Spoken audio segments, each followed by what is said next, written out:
Hello, Evelyn Par channel tang kalolom levek chu when achuan kanau hi transforming into Ariana Grande ka kalau titona mase ama hi kum som mi ania chuan iris ania ole ama sabera chuan Garnier hi permanent makeup remover ania ama sa tehan amai kha kalau phiang khani mai ka remove a chuan I Nivea moisturizer ka kanhoyang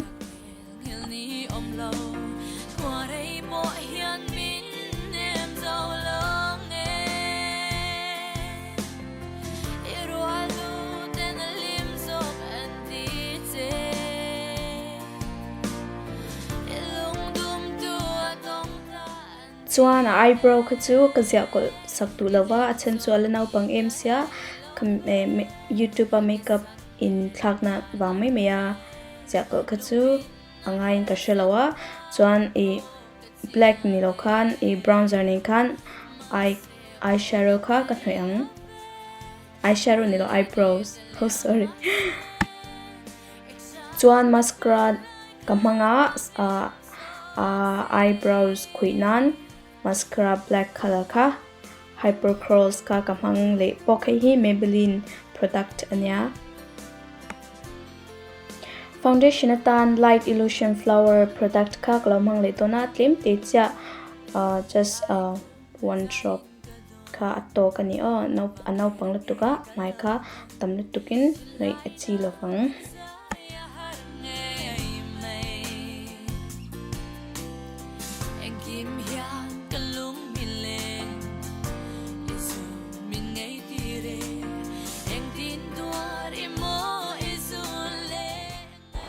chuan concealer tan khan hemi hi Maybelline product eraser ang khan Nivea athalutuk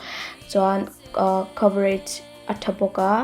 chuan hemi hi kamanga eyebrow kha tlemin tikhan he arem lo ho kha kan atira kan ti thei amoi lo ho kha tikhan kan ti thale a chuan alo moi ta chuan eyeshadow atan skin color taksa color deuh ang light deuh mo khami kha amasa kalau hneang chuan pink light pink kha le dark pink lampang kha ka mix nga khami kha kalau hnei ang eyeshadow atan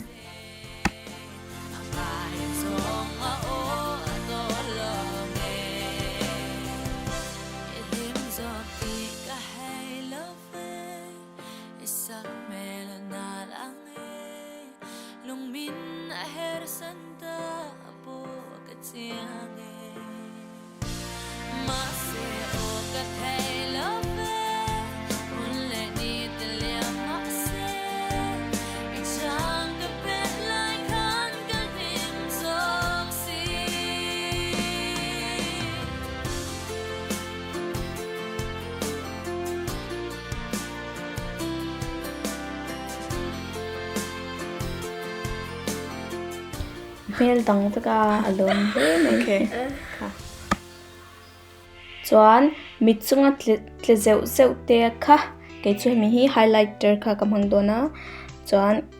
white color highlighter ania amoi lutuk chuan product here thalutuk ice cream highlighter ani ka shia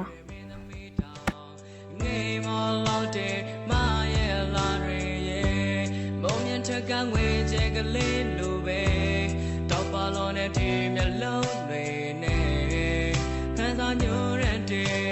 me lu ma ya nai ma ye pyo lwe de tu ja lo ne ma ye a la lwe le ho che wa ga to su phit me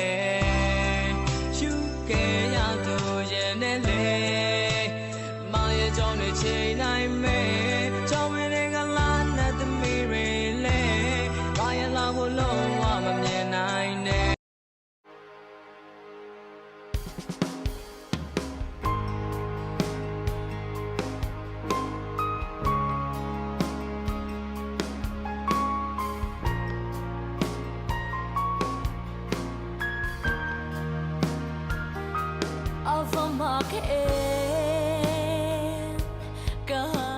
Blushatan Maybelline ka kalau mang le to na hemi hi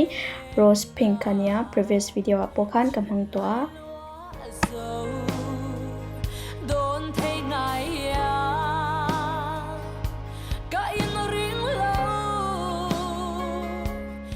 eyelashes avoid khat wanania amakati lutuka he omdan hi aremati che lonan mase kan katipi shama ta chan atha ati toin ka sha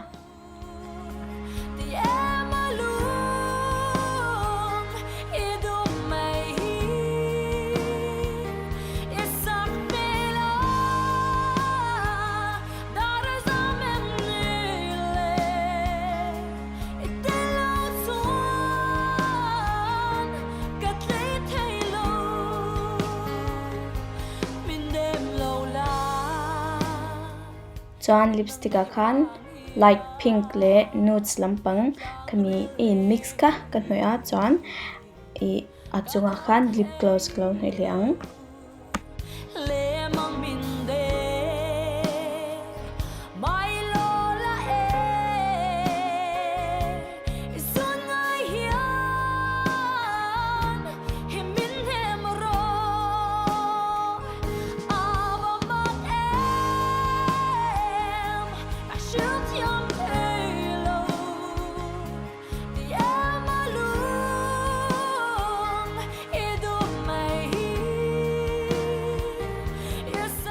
Ole makeup chu hei nita kan zo te der mai ma se asam kha kan lo khar liang chan Ariana Grande ang khan asam kha ka to nga chan ka curl bakang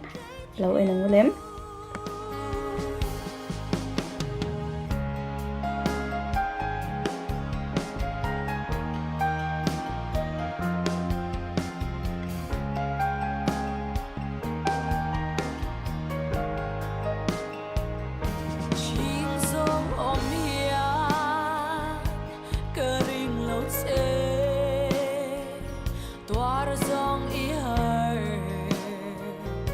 Ariang tan hiya izon kapur swal em ni le itelo suan Ole hei hi final look chu ni e John amoi in TVM kai chan amoi ka ti lutuk John comment polo comment vela avoi khat na video ani wangin lo lo mangai vela comment thate lo beveru in zawai changa ka lo lutuk. Thank you guys for watching and make sure to subscribe, like, comment and stay safe. Bye bye!